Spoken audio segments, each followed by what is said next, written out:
मातीला तू जाग उधाणू दे आज उरी.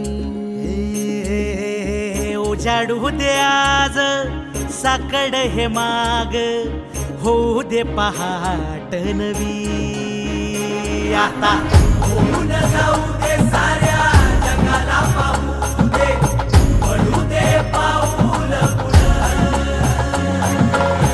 जरी काट पाया खाली लाख येळा येऊ दे, पडू दे पाऊल पुढं.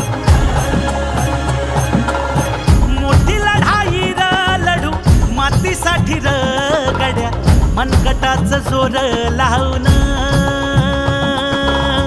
दाटला जरी अंधार एकजूट होऊ आज, दिवा देऊ तेज धावर. तू आभाळ